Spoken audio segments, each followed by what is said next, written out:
Yo desde acá quiero enfatizar el punto de que nos da el mayor de los gustos el poder recibir domingo a domingo y tener esta interactuación con cada uno de ustedes.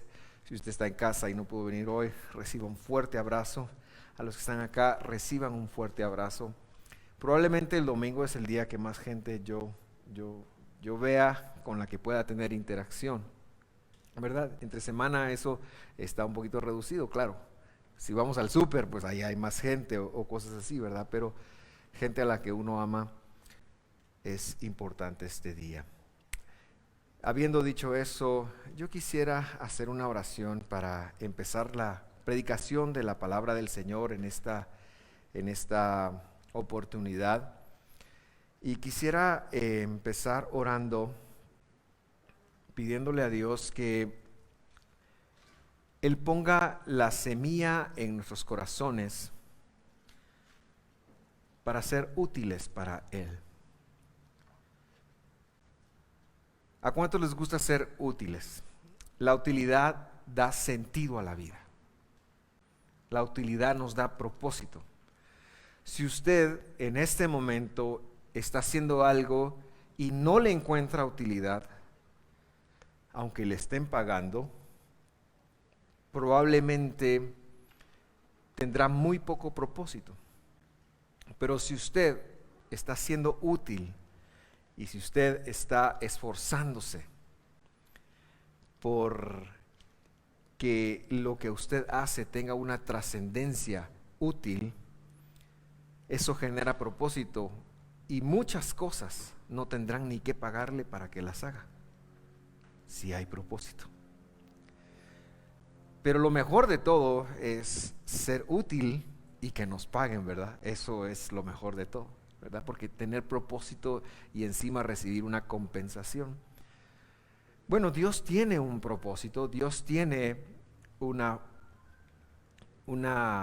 camino para cada uno de nosotros. Y yo lo que quiero orar esta mañana es que nosotros podamos encontrar el ser útiles para Dios. Probablemente usted no se ha dado cuenta en cosas que usted ya lo es. Por ejemplo, usted es útil para Dios en su círculo familiar porque representa a Dios en él. Aunque usted sea hijo, padre, abuelo, no importa, usted es útil para Dios. Pero que cobremos esa noción, esa conciencia, y que lo hagamos para Dios mejor, entonces, cada día.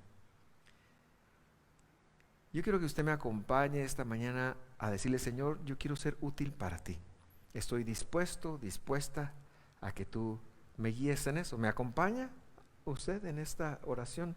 Padre, llegamos delante de ti con la necesidad de ser tus siervos porque somos tus hijos y de encontrar utilidad en lo que hacemos. Dirígenos tú a las cosas que para ti son útiles y que generarán propósito. Ayúdanos a ser útiles en nuestras familias, en nuestros trabajos, en nuestros negocios, en nuestro desempeño con la sociedad. Ayúdanos a ser útiles en nuestra congregación, en nuestra iglesia, y así en cada lugar donde nosotros nos desempeñamos, que podamos ser útiles para ti, que tú puedas llevarte la gloria con lo que nosotros hacemos, que tú puedas llevarte la honra con lo que nosotros hacemos, porque somos útiles para ti. No importa si usted tiene 6 meses de nacido, no importa si tiene 120 años, usted puede ser útil para el Señor, y que un poquito de su palabra que va a ser puesta sobre nosotros en este día nos lleve en ese camino de la utilidad, de tal manera, Señor, que abra nuestros ojos al entendimiento de tu palabra. En el nombre de Jesús, amén y amén. Muy bien, muestre las arrugas a la persona que tiene a la par, por favor. Es decir, sonría con mascarilla, sonría con mascarilla. Los jóvenes, los menores de 20 años, piensan que nunca van a tener arrugas. Pobrecitos de ellos, ¿verdad? Vamos a orar por ellos al terminar el servicio también, ¿verdad? Entonces, muéstrele sus futuras arrugas a alguien, si usted es joven, sonriendo y estando contento.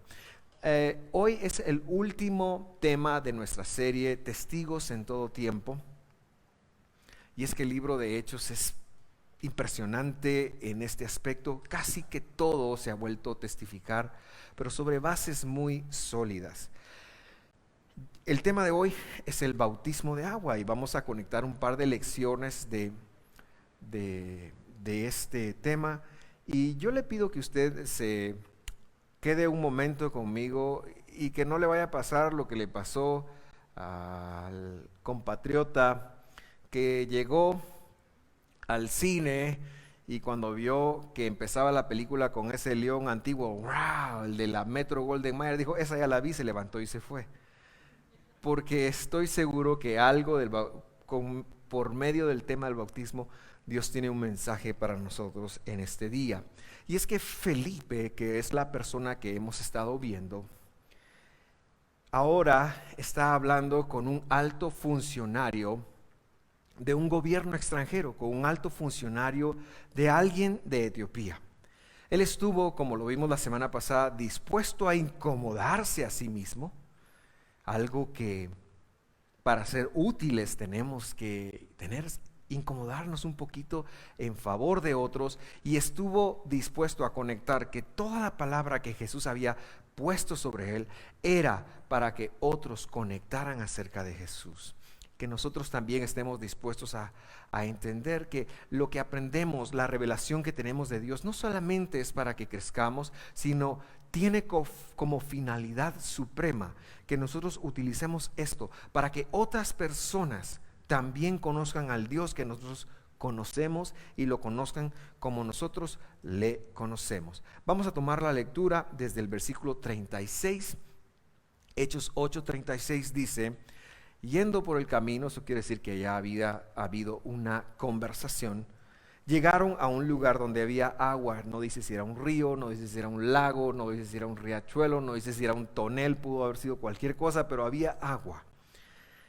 Y el eunuco dijo: ahí hay agua, ¿qué impide que yo sea bautizado? Y lo que nosotros debemos de empezar a conectar es que lo que se está gestando en este momento es un milagro que solo Dios puede emplear. Cuando Dios te usa para hablarle a alguien más, es un milagro. Yo no puedo convencer a nadie de las verdades de Dios si Dios no participa conmigo. Pero Dios quiere asociarse conmigo para convencer de sus verdades a las demás personas. Dios quiere asociarse contigo, pero últimamente el milagro, la conversión, el llamado lo hace Él, y este hombre conecta. El hecho de que hable del bautismo inmediatamente nos tiene que hacer sonar una campanita. ¿Por qué? Porque hace una pregunta muy interesante: ¿qué impide que yo sea bautizado? Y lo que este hombre está diciendo tiene que ver con el contexto que este hombre tiene. Es decir, probablemente este hombre subía una vez al año, dada la distancia entre Jerusalén y la tierra donde él vivía, probablemente subía una vez al año a adorar al Señor. Y lo que nos conectamos aquí es que este hombre había sido evangelizado por fariseos. Los fariseos tienen muy mala reputación. De hecho, un sinónimo de fariseísmo hoy en día es que son hipócritas. Yo pienso que esta reputación no es justa. En primer lugar, porque ¿quién de nosotros no es hipócrita? ¿Quién de nosotros es 100% genuino 100% de las veces? Nadie. Y en segundo lugar, porque se ha mal leído el Nuevo Testamento pensando que Jesús era enemigo de los fariseos. Jesús no fue enemigo de los fariseos. De hecho, los primeros teólogos que se convierten a la fe en Cristo Jesús fueron fariseos. Pedro tenía un legado fariseo, tenía una instrucción farisea. Los primeros judíos que se convierten tenían una teología farisea. Que el Señor no estaba de acuerdo con muchas de sus acciones, eso es claro. Pero no debemos de satanizar a los fariseos. Y de hecho no debemos de satanizar a nadie, ¿verdad? También es una buena idea. ¿Y por qué digo que esto es fariseo? Porque el grupo que en Israel en ese entonces predicaba el bautismo eran los fariseos. Cuando hablamos de los judíos o el judaísmo del primer siglo, es una falacia, eso no existe, no existió. Lo que había eran distintas ramas, distintas vertientes de una fe de Israel. Una de estas ramas eran los fariseos, otra de esas ramas eran los esenios, otra rama se llamaban los celotes, había otros que se llamaban herodianos o beituseos, había otros que se llamaban, y también estaban los fariseos, que no eran una religión organizada como tener un principal y luego todos pensaban igual, no. Lo que distinguía al fariseísmo de todos los demás es que los fariseos, cada quien tenía su propia teología y ellos aprendían y estudiaban alegándose, es decir, mira, yo pienso esto, vos pensás lo contrario, convenceme, y empezaban discusiones, y algunas de estas las vemos en el Nuevo Testamento que tienen con Jesús.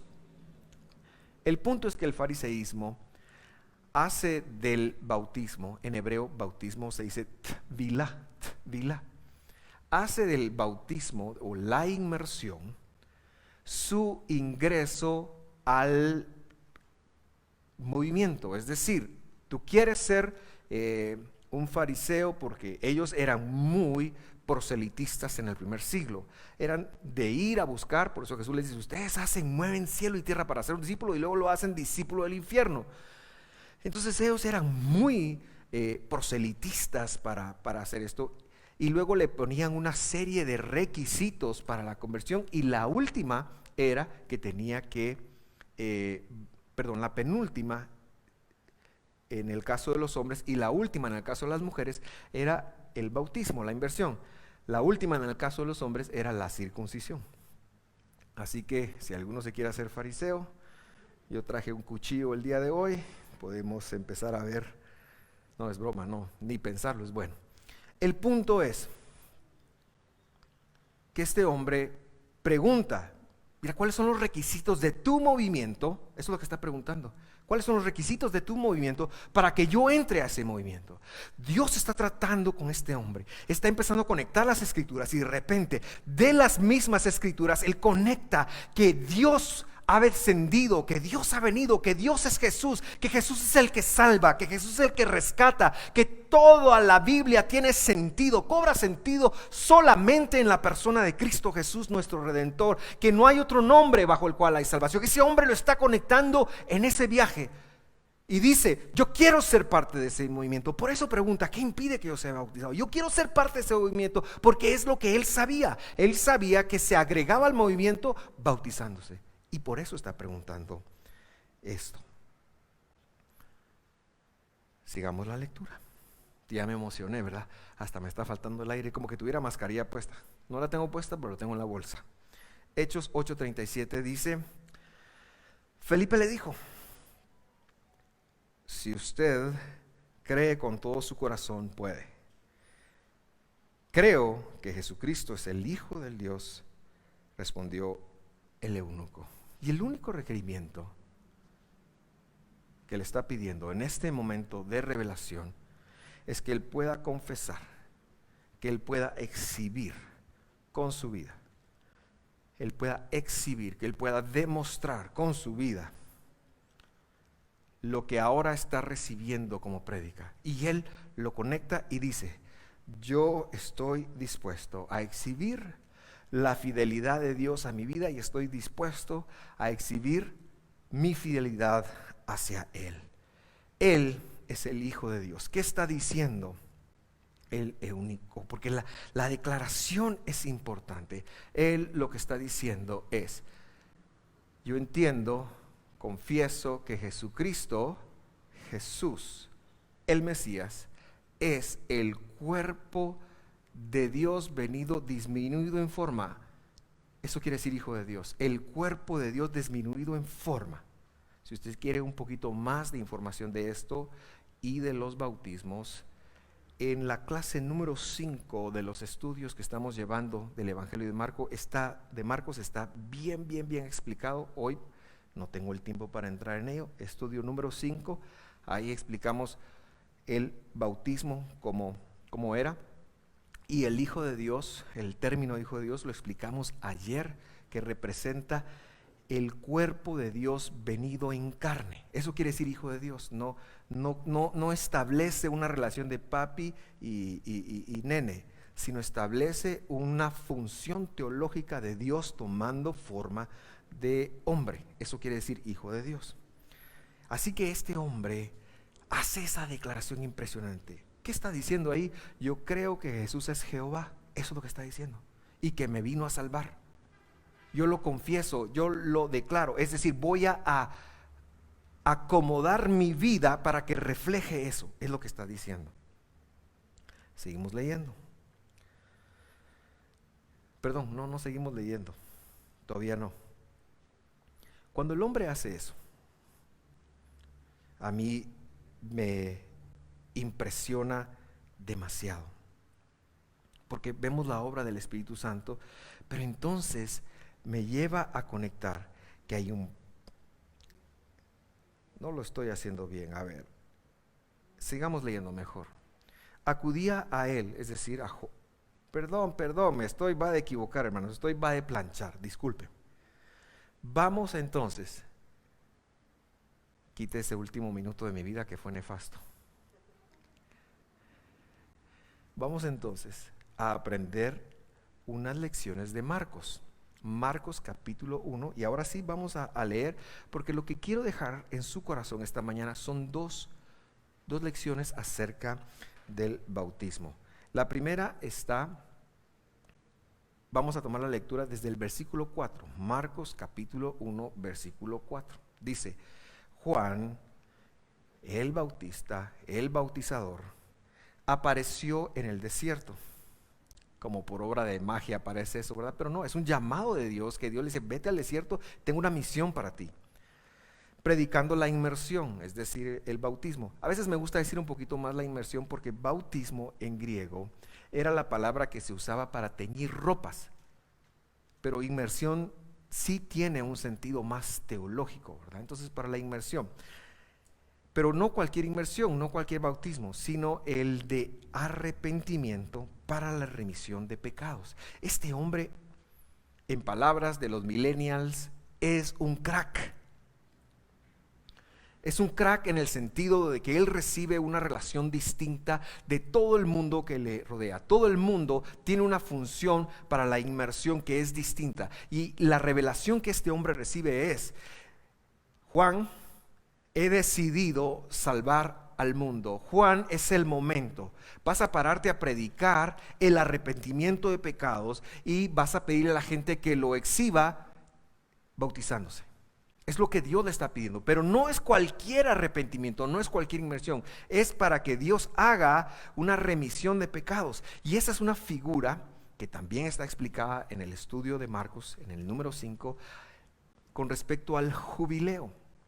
La palabra remisión ahí tiene que ver con el jubileo, es decir, en el jubileo, cuando se cumplía el 50º año del jubileo, la gente que se había endeudado, la gente que había perdido su tierra, la gente que lo había perdido todo, lo recuperaba.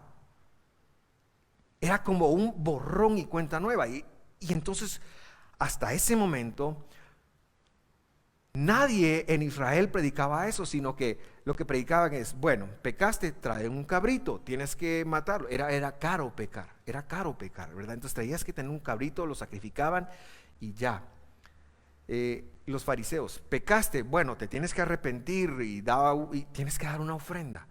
Eso es como se vivía la fe en ese momento. Pero Dios le está revelando a este hombre, a Juan, que ahora Él va a hacer algo que les va a borrar los pecados.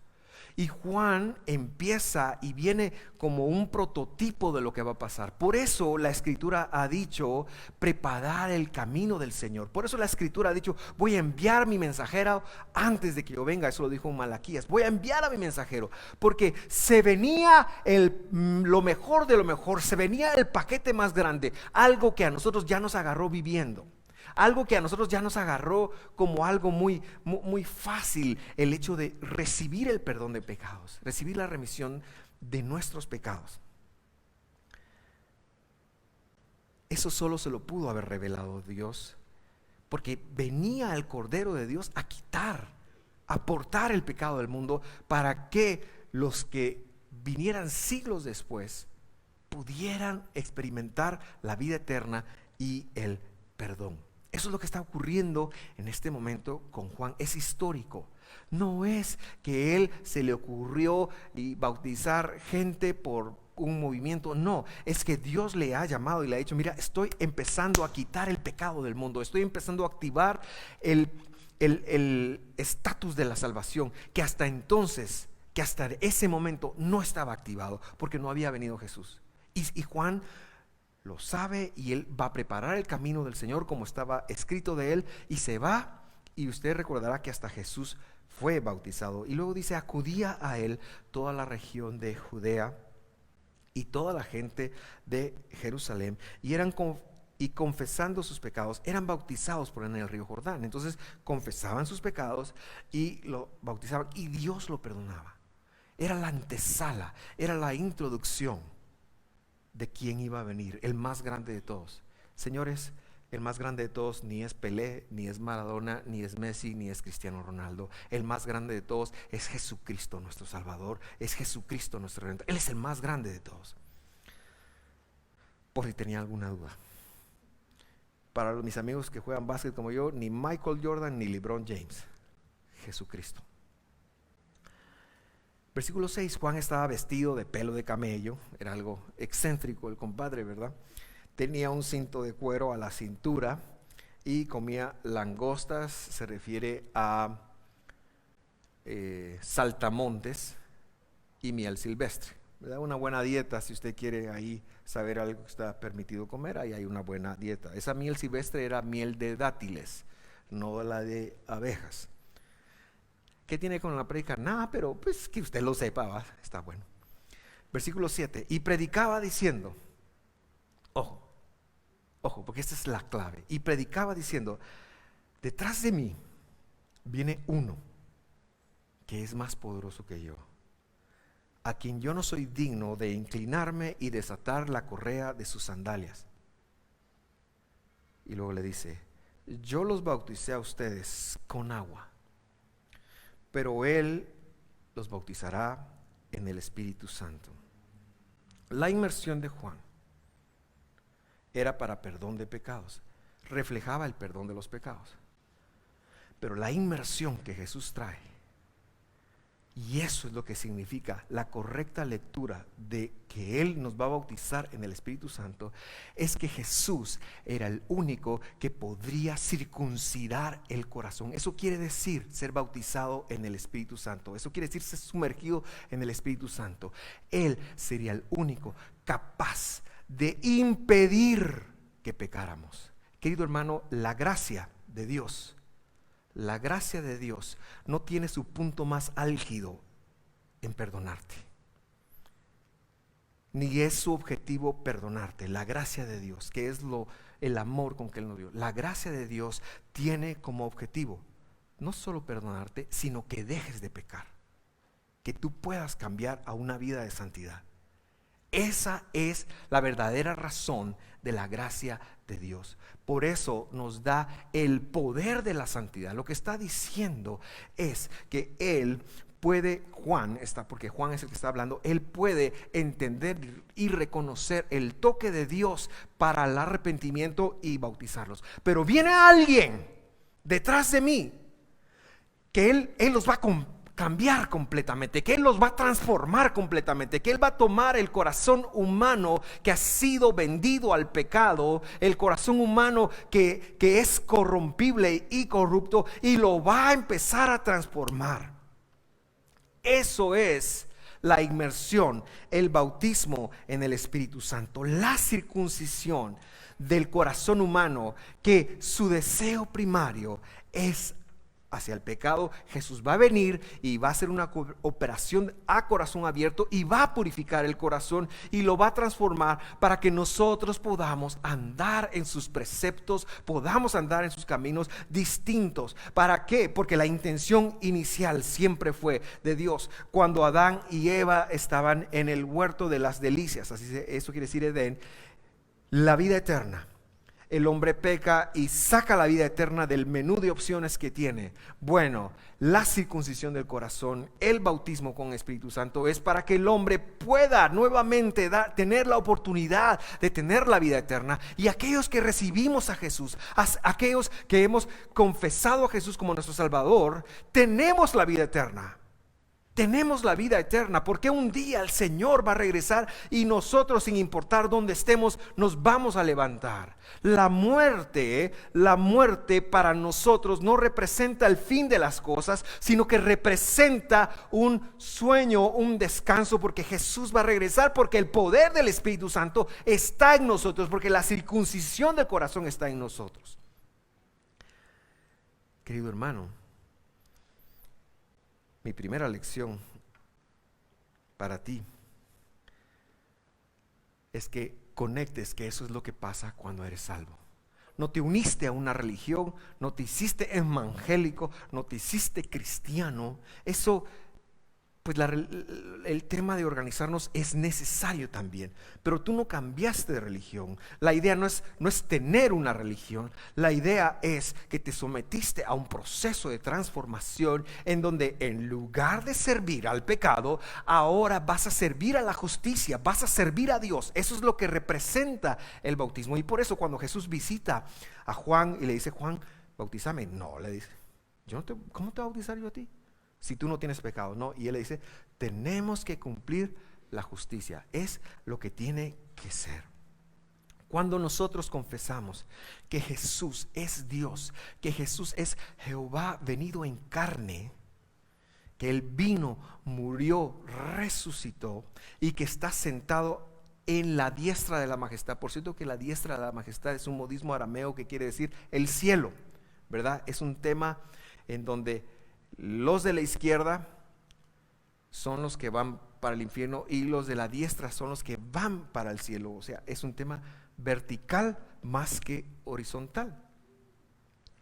Él está sentado y el papel de su poder en ti, el papel del Espíritu Santo, es recordártelo continuamente para que no te saltes, ni te salgas, ni renuncies al proceso de transformación que Él quiere tener sobre tu vida. Entonces, si eres un salvo por Jesús, eres una persona que está en un proceso de transformación. No eres perfecto, no somos perfectos, no clamamos ser perfectos, no somos los jueces de nadie, hablando individualmente. Pero, y ayer lo estudiaba un poquito con mis hijas, estudiamos la palabra que Dios es celoso. ¿Usted ha visto eso? Hay un cantautor guatemalteco que dice que los celos son falta de sesos y mitad falta de sesos y mitad inseguridad, ¿verdad? Cuando se refiere a un humano. No sé si tiene razón, juzgue usted. Esa será la opinión suya. Pero cuando habla de celos en el tema de Dios, al igual que en todos los demás atributos, por ejemplo, cuando la Biblia dice que Dios se encendió en ira, ¿sabe qué dice? Literalmente en hebreo dice: se le calentó la nariz. Así dice, se le calentó la nariz a Dios. Quiere decir que le dio una alergia, porque si Dios se enoja, seríamos consumidos, hermanos. O sea, la Biblia dice que a Dios se le calentó la nariz, una especie de alergia, y entonces lo que Dios hace con nosotros es así como, no sé si usted la ha pasado, ¿verdad? Y a eso nos mejora la situación a nosotros. Entonces, cuando habla de que Dios es celoso, es que Él tiene una cero tolerancia al pecado. Él no nos va a compartir con el pecado. Eso quiere decir que Dios es celoso.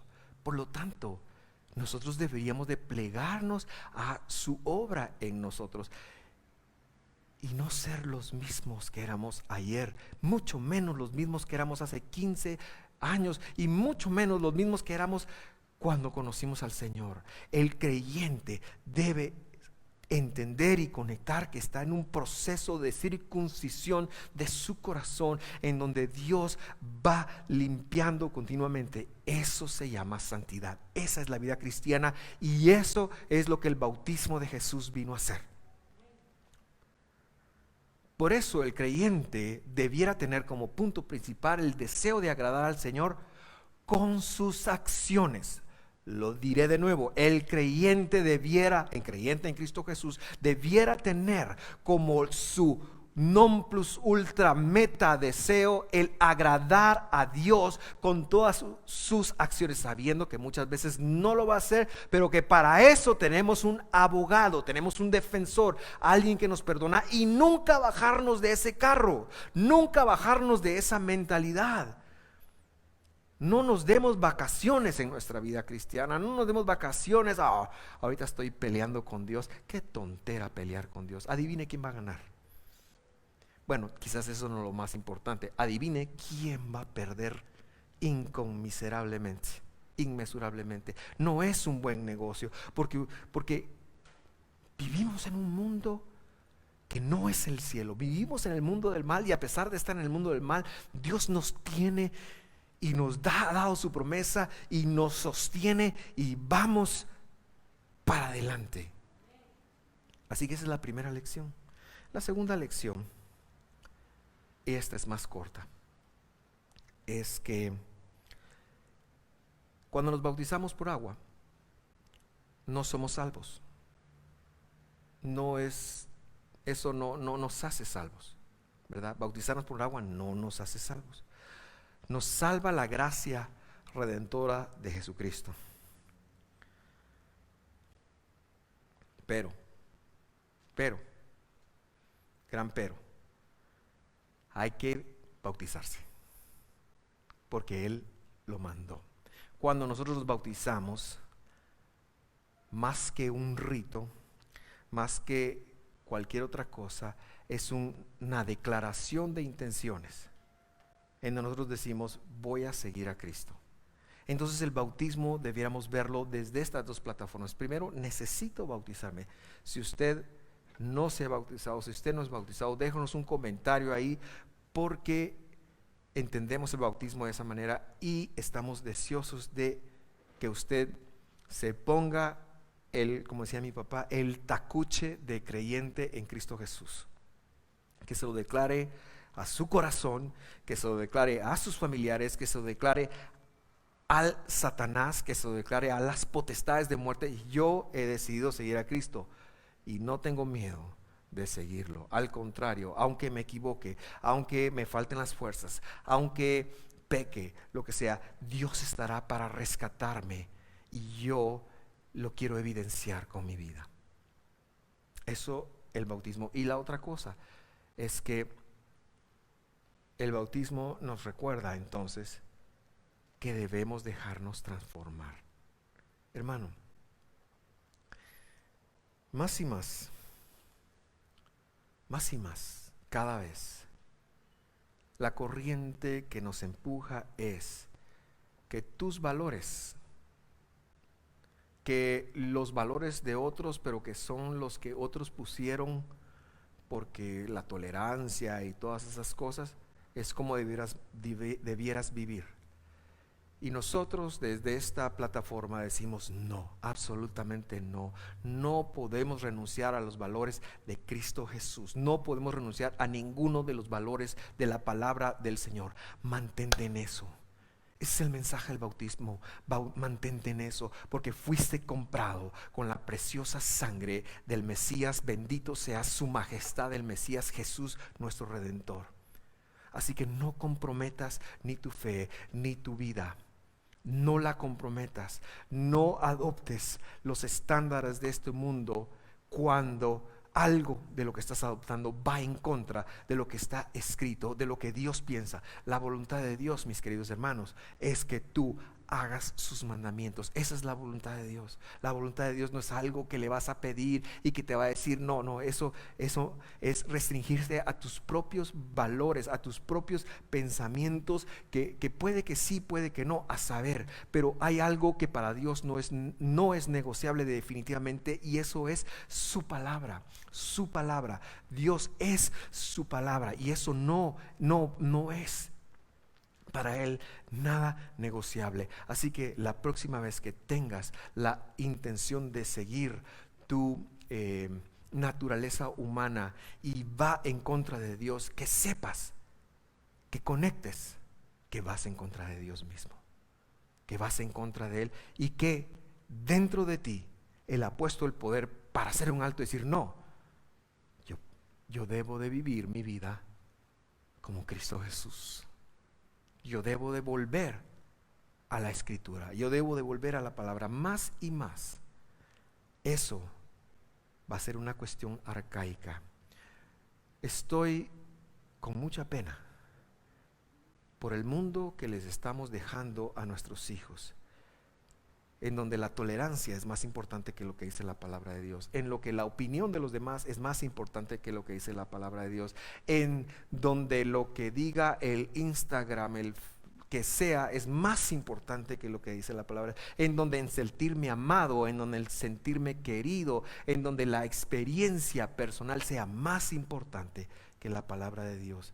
Estoy con el poco pelo que me queda, pero lo tengo parado en función del mundo que le estamos dejando a nuestros hijos. Padres,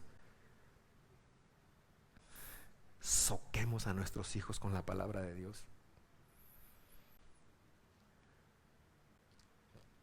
porque un día nos puede pasar lo que está pasando en Europa ahorita. Las iglesias están cerradas. Los cultos en Europa ahora son en los estadios, de Santa Cena dan cerveza con hot dog, y el Dios es el que está ahí jugando, porque el otro lo han perdido, y eso es una tristeza. De este lado del mundo todavía no estamos tan atarantados, pero eso es cuestión de un par de generaciones. Que Dios levante un pueblo que no negocie la circuncisión de su corazón, la palabra de Dios. Eso nos recuerda el bautismo. Vamos a orar. Padre, yo te doy gracias por tu palabra. Te doy gracias por haber tomado el tiempo de tomar la forma de hombre y habernos venido a salvar. Por haber iniciado el proceso de restauración, de componer lo que Adán y Eva echaron a perder en el huerto cuando permitieron que el pecado y la muerte entraran en el round donde nosotros vivimos. Tú viniste a componerlo, Señor. Sin embargo, al igual que con Adán y Eva, y al igual que con cada uno otro de los humanos que han vivido desde entonces, la serpiente anda suelta. Antes de Jesús, tú escogías muy esporádicamente quién tenía el poder para enfrentarlo, pero después de Jesús, tu promesa fue: cualquiera puede tener el poder para enfrentarlo, cualquiera puede tener el poder para salir adelante. Gracias por Jesús. Señor, levanta en medio de nosotros un pueblo que se conecte contigo, que se conecte con el bautismo en el Espíritu Santo, que es la circuncisión del corazón, que es la transformación en el corazón. Levanta un pueblo esta mañana que se vuelva a ti. Señor, ayúdanos a conectar en donde yo no estoy pensando ni viviendo como tú piensas o vives, y ayúdanos a volvernos a ti. Ayúdanos a retomar la luz de Jesús que está puesta en nosotros y brillar para un mundo que está muy oscuro. Ayúdanos esta mañana a tomar los valores de tu palabra y ser bautizados en ellos. El bautismo del Espíritu Santo es el bautismo de la renovación de nuestra mente en los valores escriturales. Las lenguas, las profecías, esos son un resultado, pero eso no es el bautismo. El bautismo es la circuncisión. Luego Dios nos da dones, pero el bautismo es la circuncisión en el corazón. Y tú viniste precisamente a eso. Ayúdanos a vivir de esta forma. En el nombre de Jesús lo pedimos. Si alguien de los que están aquí presentes no ha entregado su vida a Jesús, quiere hacerlo esta mañana, puede levantar su mano y Dios va a saber lo que pasa. Y si alguien de la audiencia o alguien que está viendo esto en diferido, no has entregado tu vida a Jesús, el mensaje es muy simple. Dios está llamando. Mi oración es que tú puedas atender ese llamado. Yo quiero hacer una oración que lo confiesa a Él para entregarte, pero luego debieras contactarnos y ver cómo podemos apoyarte para que sigas a Jesús. Así que oro la oración de conversión. Señor Jesús, yo confieso que tú has venido al mundo, que te presentaste en una forma humana, en una forma con carne, que estuviste acá, pero que para nada pecaste, sino que fuiste el modelo a seguir de un corazón circuncidado. Hoy yo te pido que tú me recibas a mí como tu hijo. Hoy yo te ruego que perdones mis pecados y que empieces ese cambio, esa circuncisión de mi corazón. Perdona mis pecados. Quiero seguirte, quiero ser tu hijo.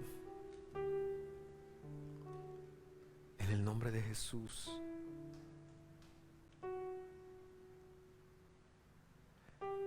Gracias, Señor. Padre, yo oro por todos los que ya te seguimos también, empezando por mí.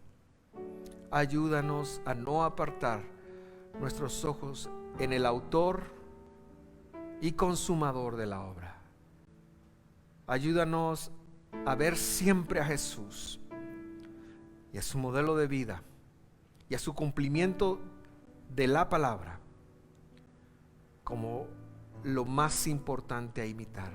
Sabemos que tú estás obrando continuamente, y aunque no lo sintamos, estás obrando en nuestros corazones. Estás trayendo tu palabra, estás trayendo vida. Ayúdanos a vivir de esa manera. Ayúdanos a tener la mente de Cristo. Ayúdanos a manejar la mente de Cristo. Que sea lo más importante, que sea nuestro centro de valores, que sea nuestro centro de decisiones. Porque tú nos has dado la mente de Cristo. Pero a veces como hijos no la hemos querido seguir liderándonos nosotros mismos. Padre, perdónanos por eso, renunciamos a ello. Ayúdanos a tener la mente del Mashiach, la mente de Cristo, para seguirte, para vivir como tú quisieras, para que tú, Señor, y no yo, te lleves toda la gloria, te lleves toda la honra, para que nosotros podamos evidenciar, para que podamos reflejar que hay un Dios todopoderoso que nos salvó, que nos rescató y que tiene el poder para seguirlo haciendo. Señor, ayúdanos a hacer de esto nuestro mayor objetivo en la vida creyente, en la vida cristiana que llevamos. Y Señor, en medio de nuestras necesidades y en medio de las necesidades que puedas estar enfrentando, en medio de cualquier valle de sombra de muerte, en medio de la ausencia, en medio de la tristeza, en medio del dolor, en medio de la escasez, en medio de lo que sea, querido hermano, recordamos que esa mente de Cristo también dice que Él suplirá para todas tus necesidades conforme a sus riquezas en gloria. Que esa mente de Cristo dice que si tú estás en Él, eres más que vencedor por medio de Él que te amó, que el Señor te ha llamado, que Él está contigo, que no te va a dejar, y que juntamente te va a dar una salida, te va a dar una salida, te va a dar una forma de enfrentarlo. El mensaje nuestro no es para sufrir, no, es porque Él murió, Él ya sufrió. Nosotros, claro, a veces tendremos que enfrentar pruebas y todo, pero lo haremos con una esperanza distinta, sabiendo que Él está con nosotros, que Él va delante de nosotros y que no lo hacemos solo.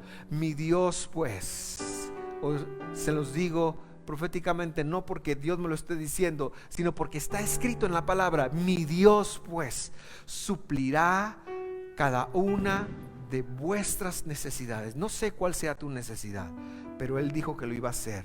Y esta mañana, que la mente de Cristo en ti te lo haga conectar. No te preocupes, hermano, no te preocupes, no te preocupes.